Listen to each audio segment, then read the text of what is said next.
Shit, we're live fast. Okay. Hey, folks, thanks for tuning in to the BAMF podcast. I'm your host, Mike Lafferty. Stuck inside today on a wintry Denver day. And I've got Jacob Blackman and John Gibbons here with me today. How you guys doing? Good. Glad to be here. Yeah. So this is part of our ongoing series called RPG Behind the Scenes, where we talk to creators involved in the industry and get their point of views on things. And Jacob and John are both working freelance artists in the RPG biz, and want to talk to them about their experiences and how you network and build a portfolio of RPG work. And so that's why we're here. Cool. So, Jacob, do you want to start off? All right. Well, yeah, it's pretty important for a freelance artist to know how to build up a portfolio.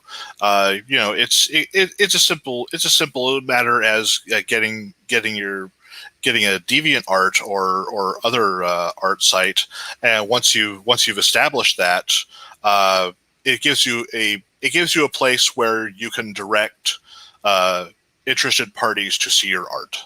This could just simply be on Facebook, Twitter, but I really recommend an art site like DeviantArt or ArtStation, something like that, even if you don't have your own website, because a lot of these places are free, and they're really easy to work with.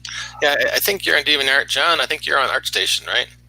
Yeah, I used to be on DeviantArt. I think I still do have a DeviantArt account, and that's originally like Jacob, where I started on DeviantArt, but now I've moved on to ArtStation purely because I just find that ArtStation seems to be a little bit more for the professional artists, maybe, you know what I mean? It seems to be less kind of like, just general people who just putting pen to paper for a little bit of fun on the side. I think most people on ArtStation tend to be a little bit more professional. I think also as well, the actual portfolio tool on ArtStation is a lot better than DeviantArt, although DeviantArt recently upgraded their dashboard and the way it looks, didn't they, Jacob? And yeah, they're doing something called Eclipse. That's right. And I've not had a chance to play with that yet, but it looks to me like they've kind of not mimicked ArtStation, but they've tried to get that same more polished vibe going on, if you know what I mean. Yeah, it's a pretty interesting look. I haven't activated all the features on that yet because there's a couple of buttons that I'm still trying to figure out, like where do I find all the people I follow and that sort of thing. It's because I like looking at the work of other artists. That's how I get inspired. Absolutely, yeah, and I'm the same way. I mean, it's kind of like, I'll click on my DeviantArt page, for example, and my ArtStation page, because I use both at the same time. But like I said, the DeviantArt page now, I tend to use more for reference photography. So DeviantArt is really, really good for people who are producing stock art for reference. There's a lot of really cool kids out there who are doing really good photography of body poses, which is the bread and butter for someone like me. Don't get me wrong, there are some artists who can just go and draw a fantastic shaped person swinging a sword. I'm one of those unlucky ones who does require studying a photograph, etc., first of all, for reference. And DeviantArt is really, really good for that. So I tend to go on DeviantArt, once a week, and I will just see all those stock artists that I follow, all their photos. It's great for browsing, while I use ArtStation for posting my polished artwork up on that I want potential clients to see. John, I'm a lot like you in that regard. At least a quarter to a third of my day when I'm working on art is looking up reference material and poses, particularly for the pieces I'm currently working on. It is, and that's the benefits of the modern society that we live in, where we're all hooked up to the internet. I mean, I remember when I first started drawing and illustrating semi-professionally, say about 15 to 20 years ago, when the internet was just crawling around kind of stuff, you know what I mean? So you still relied on, books, magazines, etc. nowadays you can. It's a good thing and a bad thing because you can spend far too much time looking for that perfect reference photograph. Sometimes I'll need a reference photograph of, say, I don't know, let's just say. So recently I've been doing quite a lot of sort of Wild West style art, and I wanted reference photography of a certain type of holster rig, for example. Well,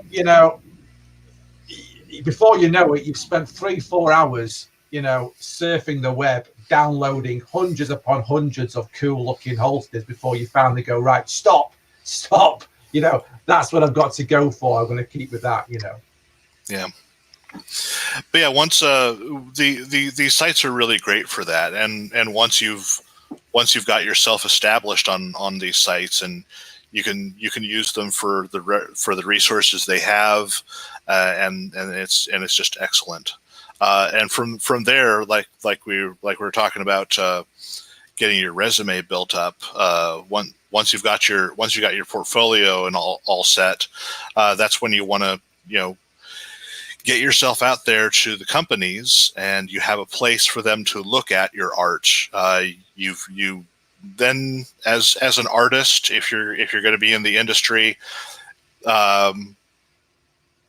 once you have yourself set up, you have to get yourself out there to the clients, because it's not like you can just post your art and say, hey, look, I draw, and hire me.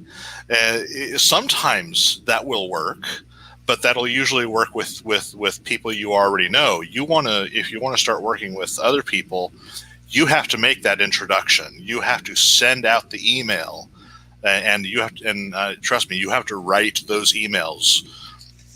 Make an individual email, not a giant email that you spam out to everyone, but individual projects. Hi, I'm familiar with your company. I would really like to work with you. I know you've worked on this type of game and this type of game, and I'm really interested in in doing artwork for those type of games. Perhaps you'd like to hire me. Here's a sample of my art. Here's where you can go to see more. And you send that email to different companies and it's a lot like fishing. You have to send the work out there and see who catches it and see who is interested in you. And as you do this, it'll help build your resume with companies and let them know that you're interested and you're putting in the time to look for work. Do you guys find that's effective, that kind of cold calling? Sometimes, like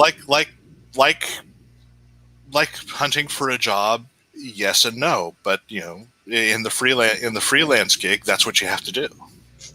Yeah, I found historically that most of the gigs I've got and most of the people I do artwork for now, I would say 90% of that comes from networking.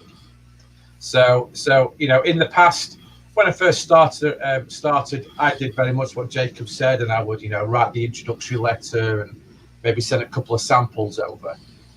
Sometimes you would get a response back, sometimes you wouldn't. Sometimes you get hit by that wall of silence, which you can't take personal because that's just the way the world spins, unfortunately.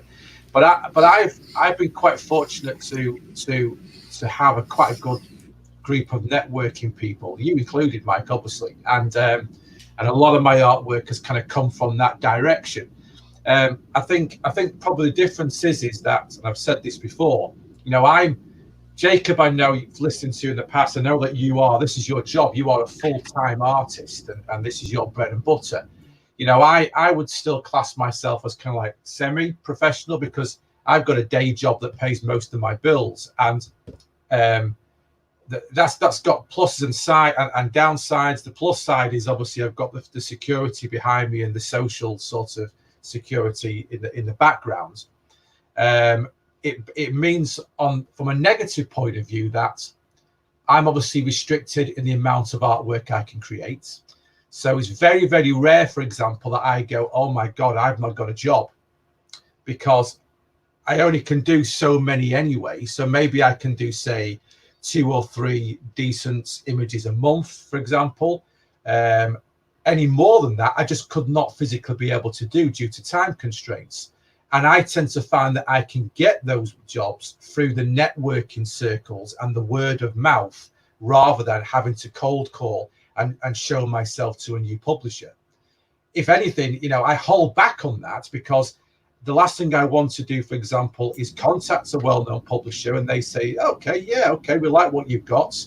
Here's a job. And I go, Christ, I've not got enough time to do it. And then I look like a complete idiot, So it's probably slightly different for me and Jacob, where Jacob probably hustles a lot more than I do, because that's his livelihood, while I have the fortunate means of not having to, if you know what I mean.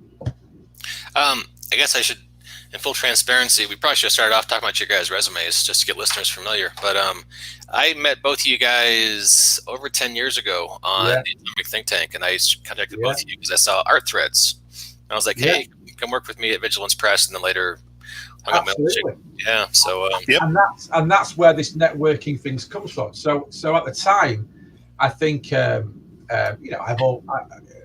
had these discussions before about where we came from, what we did, but it wasn't until, say, about 15, 16 years ago that I started putting artwork on the internet. And again, the benefits of the technology we have today. 20, 30 years ago, artists were looking around hard copy portfolios and knocking on doors, or sending hard copies off through the mail and never to get them back again. It's a different world.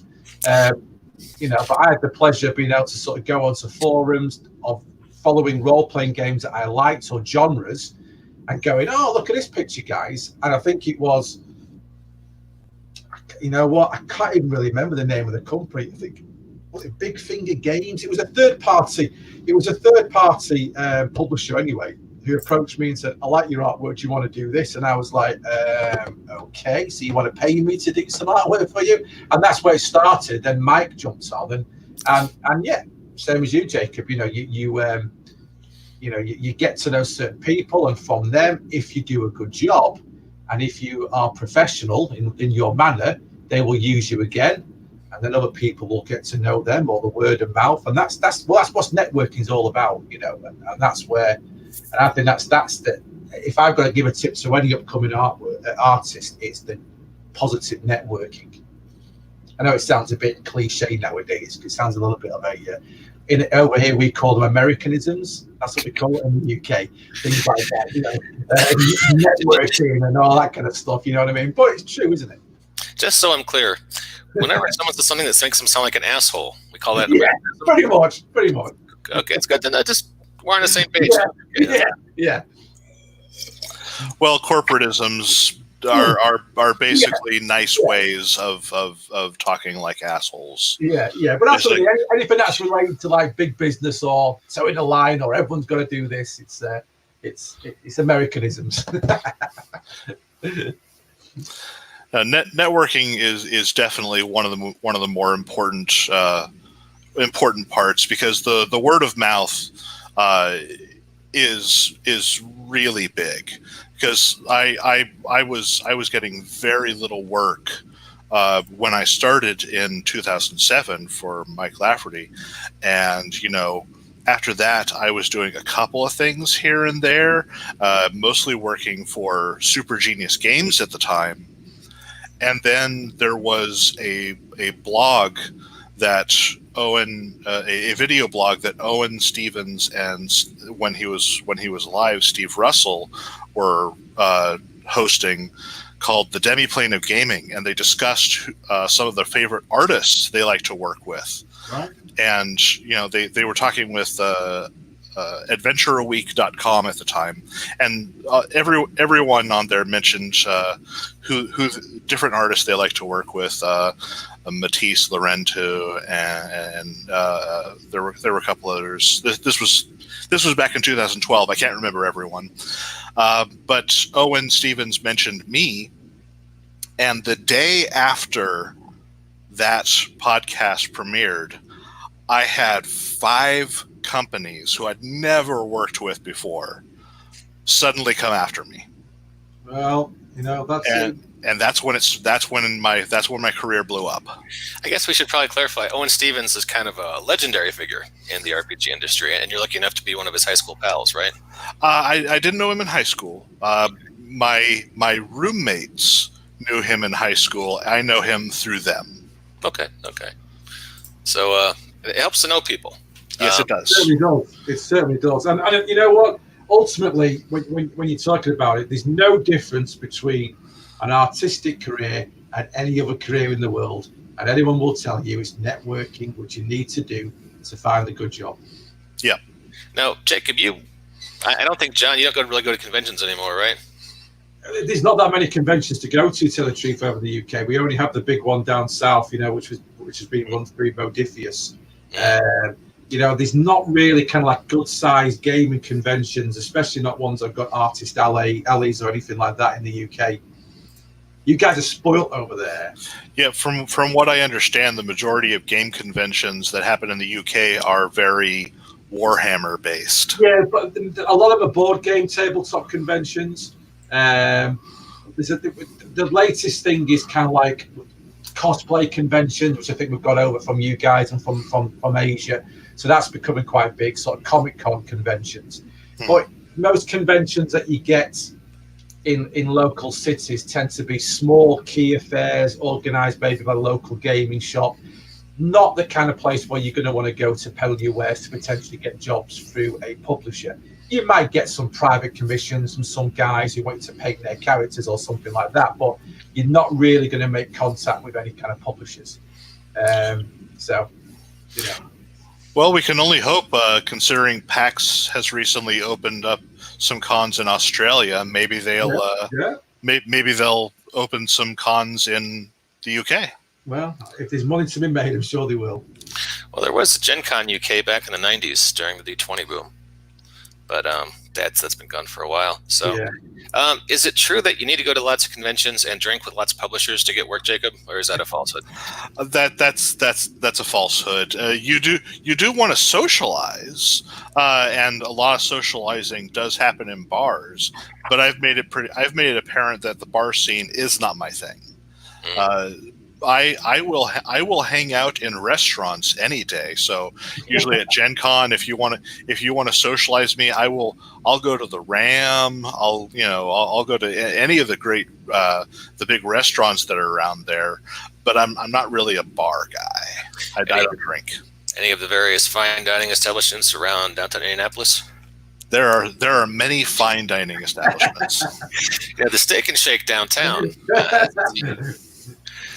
See, poor understaffed Steak and Shake. They never prepare for Gen Con. They are never have enough staff when Gen Con hits. That is the nature of that entire franchise. I lived in Indiana for over 20 years. I never remember being at Steak and Shake where it wasn't understaffed and the people working there weren't. I presume when you say Steak and Shake, you mean steak and milkshake?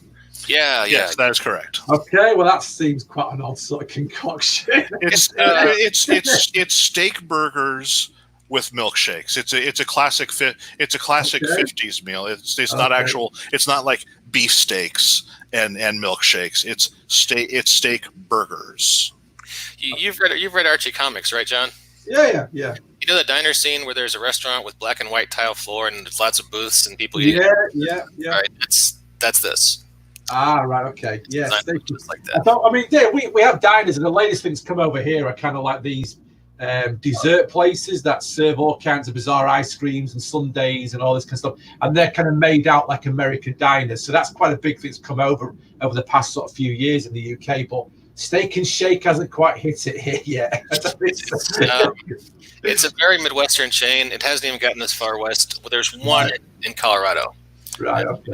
So it's local. It's like if you're familiar with Whataburger in Texas, it's a niche hamburger chain you can only find in the Lone Star State. Okay. Right. They have some here in Oklahoma as well. It's a spread Southern thing. Yeah, it's they haven't changed the name to "Fuck Off, Here's Beef." But because if you want to buy a hamburger with 4 patties stacked up, it answers a lot of questions when you go in there. Oh my God. Yeah. So anyway, let's quit talking about American restaurants. Let's do a quick pause and do the stuff we should have done at the top of the show. Could you guys both kind of talk about your resumes real fast? Just kind of tell the viewers listeners where you've been working and what you're doing right now, just so they have some context? Yeah. Okay. So, like I said previously, I've been kind of a freelance illustrator for probably about 15, 16 years. Most of the businesses I work for are small companies.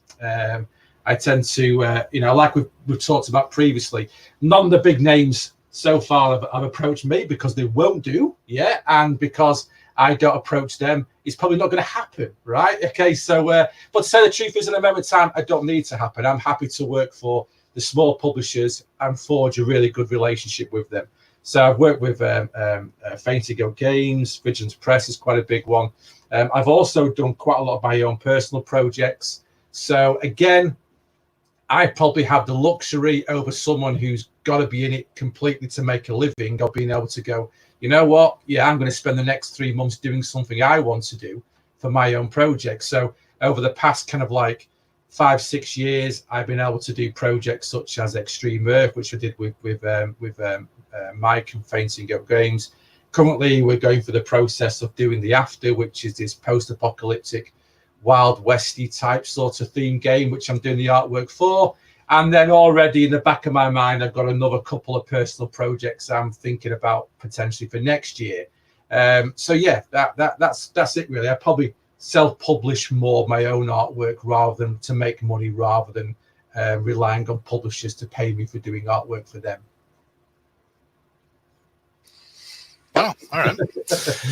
I don't, on my end, I don't do nearly as much self-publishing. I do a little bit of it. I have a couple of personal projects, like the Superpowered Legends, and I occasionally do some fun bestiary things for other systems.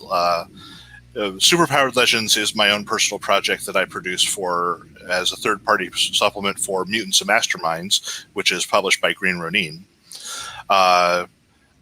Other projects that I do like bestiary projects for 5th edition and occasionally for Pathfinder. Now that they've released the Pathfinder 2 monster rules, that was released just yesterday, I might consider doing some work with that.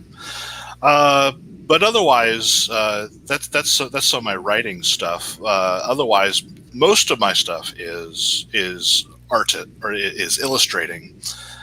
And I work with a lot of companies. I started in 2007 with Vigilance Press and eventually Faintigo Games. Moved on to Super Genius Games, who became Rogue Genius Games. AdventureWeek.com, Christina Styles Presents, Dreamscarred Press. I currently do a lot of work for Everybody Games, which is run by Alex Agunas, who he is a really big up and comer who is really chasing Owen's legacy as to the game mechanics guy. Yeah. But yeah, that's pretty much the work I do is illustrating for a lot of third-party companies. Yeah. I don't do a lot of work. I don't do any work with the big companies. They have artists they go to who have much more of the painted style than what I do. Yeah. The illustration style that I do is a lot more like comic books, that sort of thing, where you've got the line work and the colors in there. Yeah.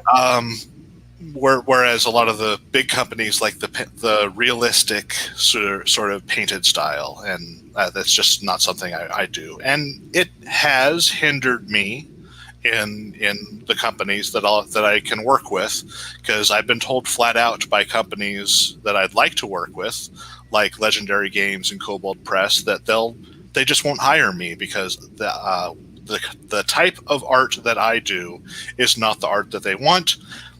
I accept that. I get it. So yeah. I suppose if you're making a living for yourself and you're working all the time and you're working full out, you don't really need to change your style to be accepted by those companies. If you've got a good relationship with the guys you work for and they're happy with your style and it fits what their product, then you don't need to change, do you?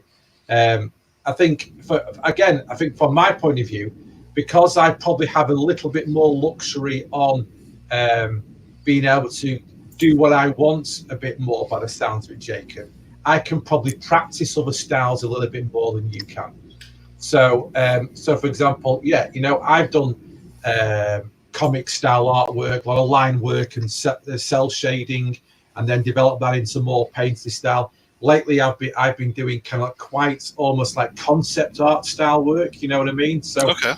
And a lot of it changes because I've got the luxury of being able to go, oh, I fancy having a go at this now, and I'll do this for another month. You know what I mean? But if the shoe fits and you've got clients who are happy with your style, then don't change anything, friend. You carry on doing what you're doing. Now, I do plenty of work. It does keep me mostly busy through the year. I will grant that. There are times in the year where it really does slow down for me. That's usually towards the last quarter of the year when everyone's busy with the holidays, and so they're putting their money towards holiday gifts or holiday vacations. But that's something that I've had to learn to adapt with, and those are just my lean times, and I have to make sure to have money saved up for those times. Yeah, absolutely. But I suppose if for example you had a gap of a few months and you had your own personal project you wanted to work on, would you do that personal project in your current style, or would you try a different style in it? It depends on if I'm wanting to try something new or not. Yeah. If I'm working on a personal project that I know works with the style, if it's the superpowered legends and it's going to be the superhero comic style, that's what I do. Yeah. But if I have an idea for something, like recently I was contacted to do this big Starfinder project, I was debating working on a new style of art for it, but at the moment I just don't have the time. Yeah. We'll see if I can develop something new for the future. But yeah, with Starfinder and science fiction becoming a bigger thing in the gaming industry, it's giving me a lot more opportunity to do things like space scenes, and those I've done in more like I said, more of a painted style than I have with any other scenes. Yeah, absolutely, and I think it's it's always a challenge to keep. It's the problem. The problem is you can go online and you can look at all these fantastic portfolios, and we've all got artists that we think are great and we follow. I've got dozens of artists which I look up to, and you look at a picture and you go, God, that looks fantastic, and then you try and break it down and try and look how he or she made the artwork, and you think, okay, well, I could probably do that. It looks like something I could do. It looks quite straightforward. But then you realise that developing a style is years in making. And it's funny because I find it's quite difficult to see your own style. So I know your artwork, Jacob, and I could probably guarantee that if I was turning a book and I saw an image and it was one of yours, I bet I could say, oh, that's Jacob Blackman's artwork, because you've got a certain style. Okay. Yeah. I don't think I've got a style, but I'm sure that if people follow my artwork, they'd say, oh yeah, that's John Gibbons' style. Do you know what I mean? It's in the eye of the beholder almost. And I think once you've developed a style, if it's working for you, then you keep up with it, mate. You keep up with that style. Okay. Yeah, there have been a couple of instances of that I've spoken with people in that. Yeah, they will go and buy a book because they recognize my art in it, and there have been a couple of instances of. You could really improve your work. Take a look at this piece here, and isn't this amazing? And I was like, I drew that piece. They weren't paying attention to the little signature in the corner. It's like, Oh, you've gone quiet, Mike. We can't hear you. Oh, Still can't hear you. you still can't hear you. No, still quiet. We have technical malfunctions.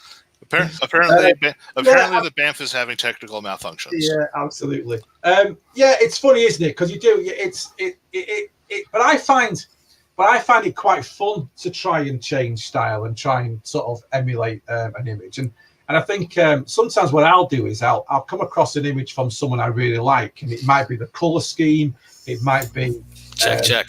Yeah, we can. There you go. Yeah. Okay, all right, cool. It might be the color scheme, it might be the sort of layouts, and I will go, okay, I'm going to take that and I'm going to do my own picture, but I'm going to try and follow your style and try and follow your colors, follow your paint marks. And if it works out, I might find myself changing slightly to go that way. But that's just experimentation, isn't it? Yeah. Yeah, Jacob, there is a big difference between, I don't think people realize it's sometimes it's pricing tiers, because your cover work is amazing. I mean, it's really eye-popping. And some of the character commissions that you do are good.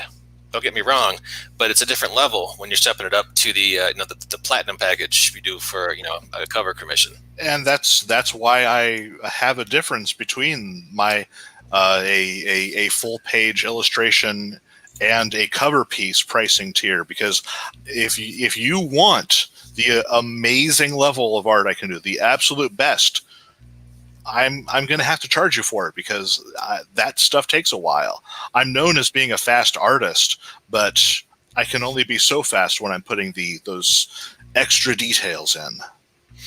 That's what I told my wife last. Never mind. For our viewers, I've been scrolling through work from John and Jacob. Just went through some of Jacob's Superpowered Legends work, which it's a collection. Fair to say, it's Marvel character homages. To a large degree, yes. And now we're going through. I actually had a folder of some of John's work from the After, which is our post-apocalyptic Western. And some beautiful work. Yeah, we've really got some amazing stuff in here. So just anyone who's watching on YouTube, just so you want to know, that's what we're looking at right now. Yeah. So, and cool maps too. That's another thing. Is also what you end up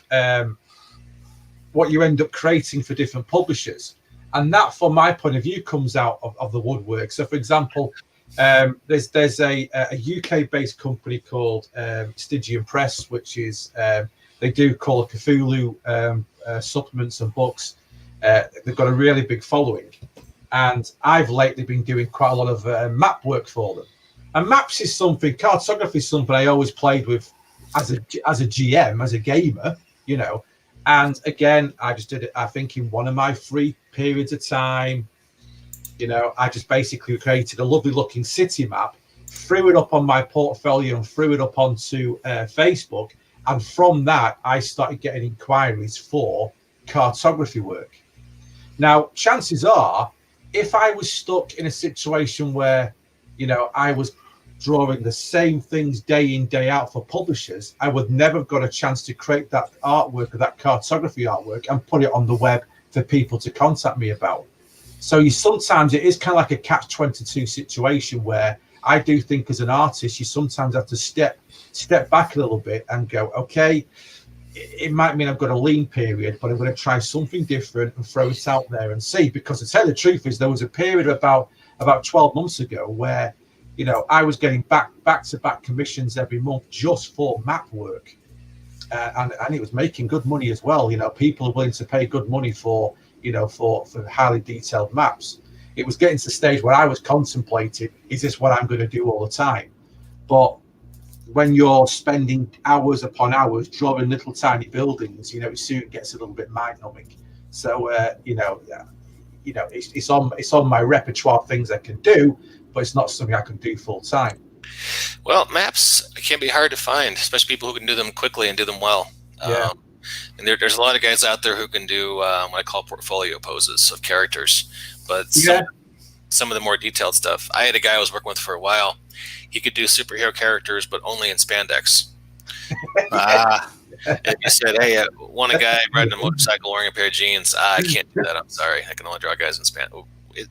Really? And that was he'd been drawing since junior high school, and that was he always just drew, Wolverine looking like this or Batman sitting on top of a gargoyle brooding, and he'd never tried to do plain clothes. But the thing is, if what he was doing was good, then he probably thought to himself, "I don't need to change." But chances are, if he was doing good enough artwork of a guy in spandex, just by pushing himself or herself a bit further and taking a bit of time out to try something different, he could have probably developed his talents in a different vein and being able to do these other bits of artwork for you. And it's difficult because we're all, as individuals, we all want people to like what we do. Whether you're an artist, a writer, a police officer, you name it, everyone wants some praise deep down. It's human nature. You want praise for the work that you're doing. And nobody wants to produce work that's shitty. Yeah.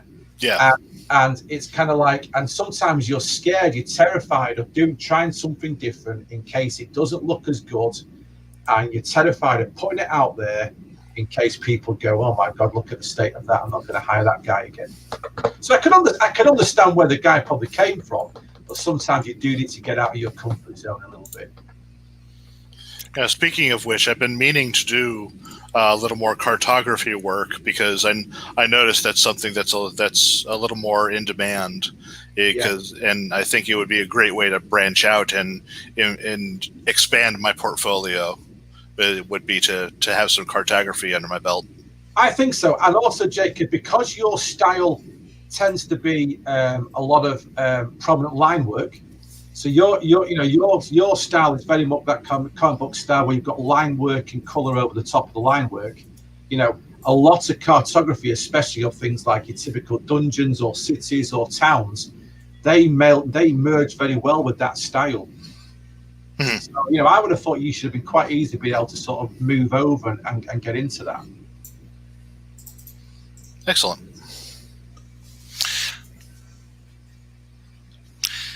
Well, just to recap, you guys are both talking about the importance of networking over the internet and how you don't have to go to conventions every weekend and drink. And Artist Alley to develop a little black book full of patrons and people who want to commission art from you. Jacob, I've always heard that there's a lot of money to be made and a lot more money to be made than RPG work if you're willing to go to conventions and do people's furry characters or D&D characters. Hang out in Artist Alley. Have you found that to be true? It does depend on the convention you're going to. If you're going to a comic convention, it really helps to know how to draw the comic characters. Because just recently, I was at a local convention called OFCON, the Oklahoma Alliance of Fans, and it's a celebration of local Oklahoma comic book illustrators and writers, creators, that sort of thing. Basically, if you're from Oklahoma and you like comics, go to OFCON.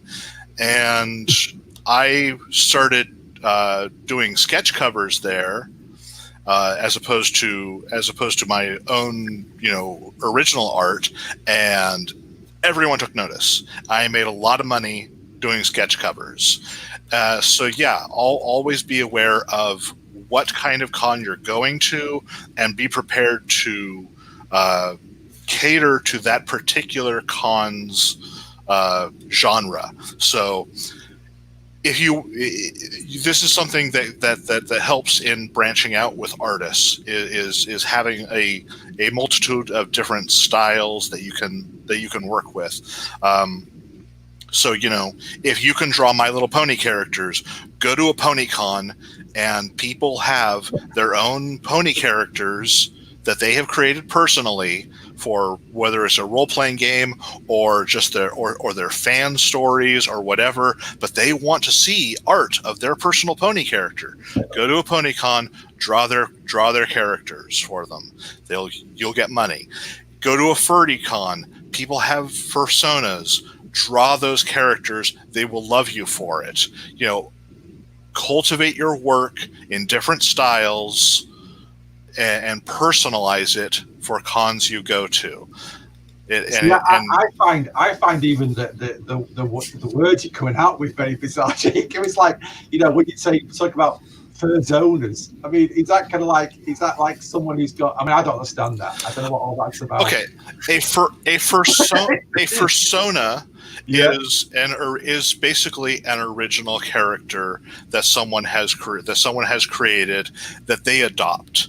It's like cosplay, only it is a specific character that they have created for themselves. They have made a costume for it. They they adopt the character's personality, mannerisms, all that, and all those elements become their persona in a fursuit or fursona. A fursuit. Yes. Okay. And the people who get into it are really into it.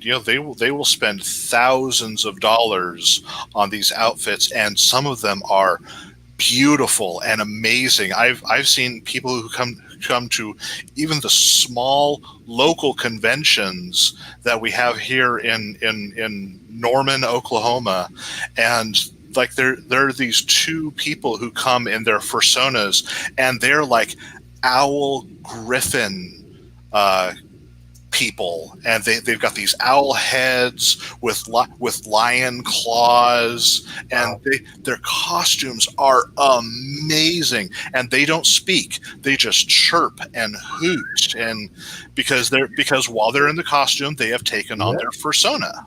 My God. It's like, let's not, no disrespect to the furry people at all. Let's not go down that rabbit hole too farther, because we're trying to talk about RPG art here. But I was just trying to explain because he was curious. But the fact is, they really like when you see them for their style and appreciate the work they have put into it. And what they will hire you if you treat them seriously, and they will treat you seriously. Unlike a lot of people who come up to my artist alley table and are like, "Wow, this is amazing! Did you draw this?" And I'm looking at me. Look at my art. Look back at the banner that has my name on my name tag.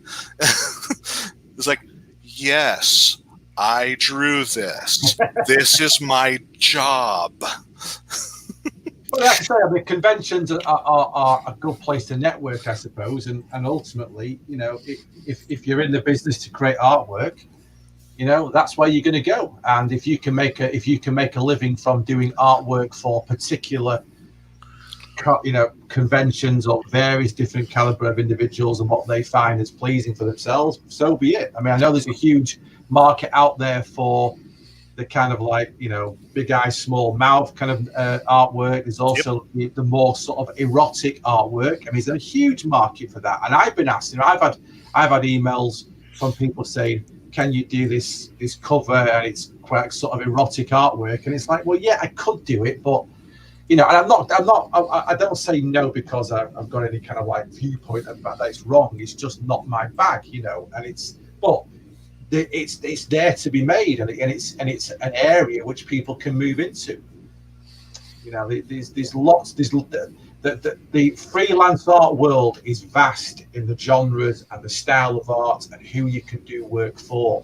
Yes, and it's whether or not you want to go down one route or you're willing to branch out to do others. I suppose it depends on the way you are financially or what you want to do.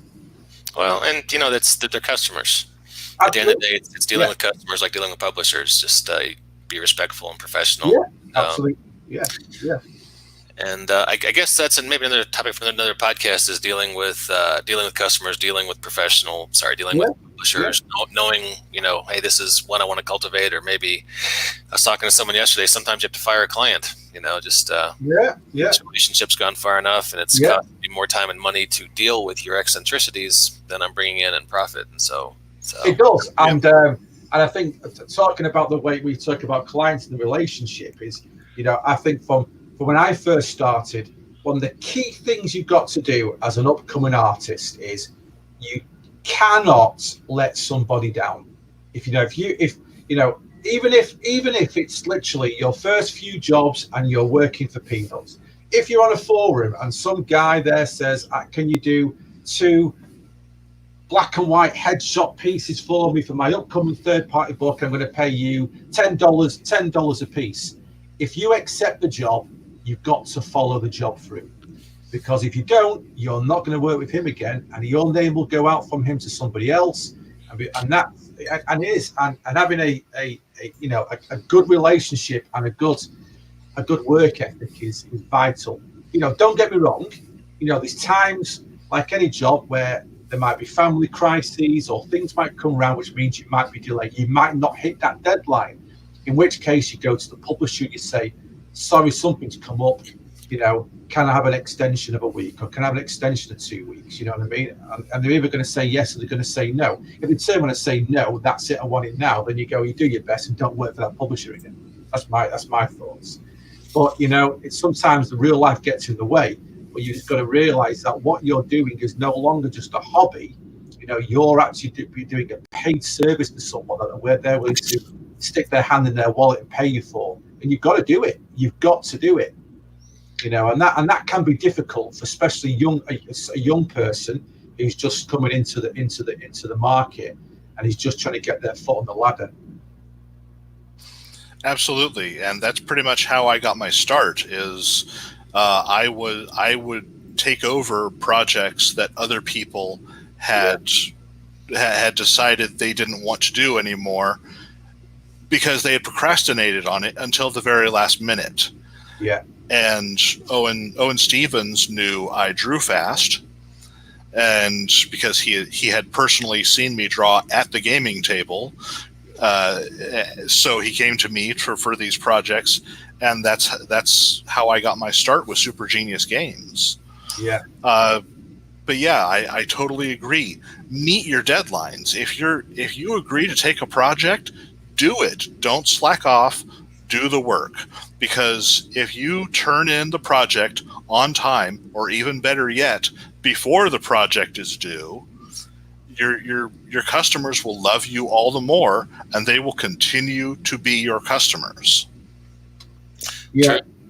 Yeah, absolutely. I just saw some interesting gaming news come by that was related to Starfinder. You guys were talking about earlier. Friend of the podcast, Jason Tandro, has just been named a Starfinder developer. Yes, I'm very excited about that. And apparently his nickname at Paizo is Jake, which I don't understand because I've known him for 10 years. And, Jake. They said Jake Tandro has been promoted to, like, what the fuck's Jake? I've known this guy for 10 years. He's Jake this whole time. What about Dr. Comics?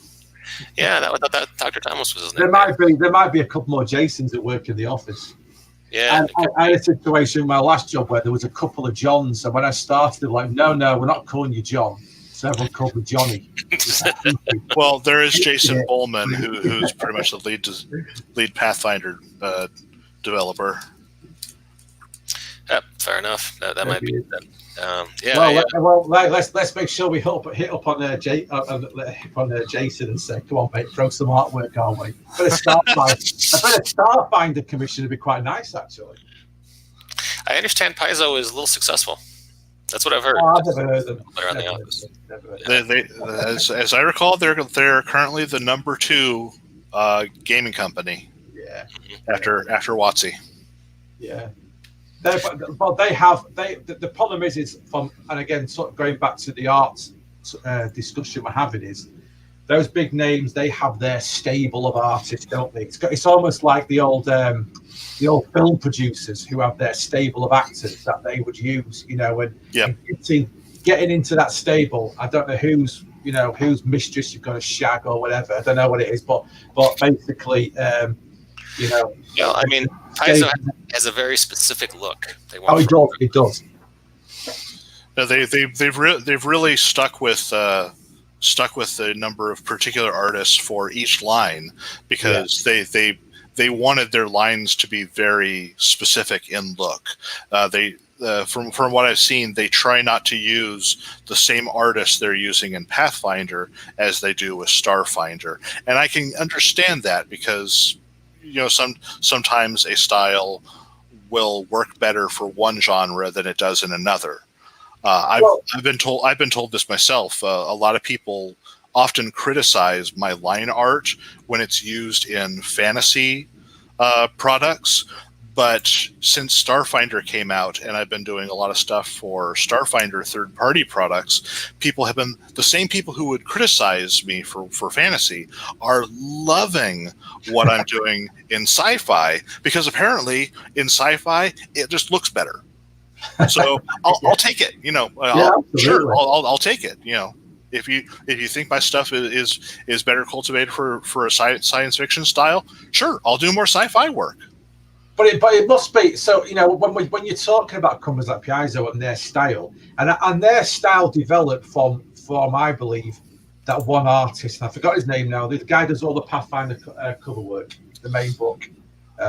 Wayne Reynolds. Yes. So Wayne Reynolds, he originally did the feature art in the original Pathfinder, and without a doubt, they based their Pathfinder style on Wayne's artwork, without a doubt. Yeah, and everybody, and don't get me wrong, it's great. I love it. I think it's really cool. I think the way his goblins are awesome. You know what I mean? Yes. And when you compare it to D&D, it knocks the spots off D&D. When I look at the D&D 5th edition artwork interior, I don't think it's anywhere near as good looking as the Pathfinder stuff. That's my personal take. But obviously, what they must do is there must be some kind of art test of types for potential artists. I would have thought who are going to try and do artwork for Pathfinder, because unless you're an artist who, say, looked at Wayne Reynolds' art and have emulated and copied it and took on that style, and then you send your resume off to Paizo to have a look at it, there must be a way they must turn around and say, this is the style we're after. Can you do that? Can you produce something for us that in that style, so we can even give you, even look at your portfolio? There's got to be some kind of art test, I would have thought. I might be wrong. In regards to working for Paizo, there is an art test. They want one of the first pieces they want to see from you is that you can draw one of their iconic characters. Yeah. So that you at least know who is important in their settings, and considering their iconic characters show up in every book. Yeah. You have to know how to draw them. So I can, in their style though, and that's the complex thing. Yes. Because I can imagine there must be absolutely fantastic, very well-known artists who've probably been knocked back from doing artwork for them because they created the character in a different style than what than what they want. Yeah. And you'll never get to see that. You'll never get to see that art, which is a shame. I know that Games Workshop, for example, they're renowned for their ruthless art test to become an artist on their products. So when you want to get a job for Games Workshop, and I've never applied for it purely because I've heard such negative comments about it, is they want you to draw an image of a space marine fighting a space orc.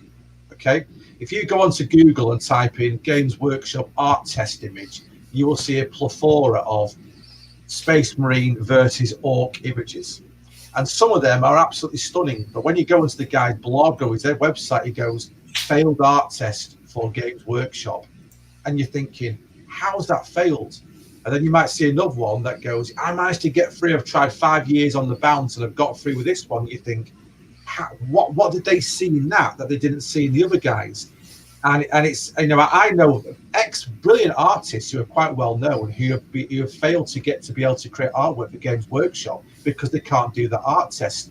Someone somewhere, a board of guys or girls or whatever, or a couple of people must look at that artwork and go, no, that's not the style we want, and they throw it away. Yeah. That must be soul destroying. Well, I've heard of similar stories, people trying to get into the big two, or even some other comic companies. I interviewed Dennis O'Neil years and years ago, and he would talk about some of the best artists out there today. You're never going to see their work because they're guys who can't put down the Xbox controller or the bong long enough. Absolutely. So, they're the best artist in Kansas City. They're the best artist in whatever suburb they live in. They don't take it to the next level to Yeah, until they die, and then someone discovers their lost portfolio and they sell it for $1 million or something like that. So, Gary. Fair enough. Well, hey, I need to get back to my soul-numbing corporate job that pays my bills. Appreciate you guys coming out. Any closing thoughts before we wrap it up? Make sure you know how much your art is worth. Make a pricing guide. Yeah. So you shouldn't work for exposure? Never work for exposure. Okay. Artists die of exposure. Yeah. And my advice would be, if you're going to create a portfolio, play to your strengths. You do not have to put in a portfolio a fighting scene, an environmental scene, a monster scene, whatever. If you are comfortable just joining environments, just join environments and search for those kind of jobs. Don't do anything you don't want to do. And always remember that if someone's looking at your portfolio, you are only as good as the worst piece in that portfolio. No one's going to look at the ones that are fantastic. They're going to remember the one that's crappy that you pushed in there and to fill the portfolio out. Good advice. Well, hey, guys, thanks again for your time. Thanks to our listeners and our viewers. And we'll catch you next time on the BAMF podcast. Bye.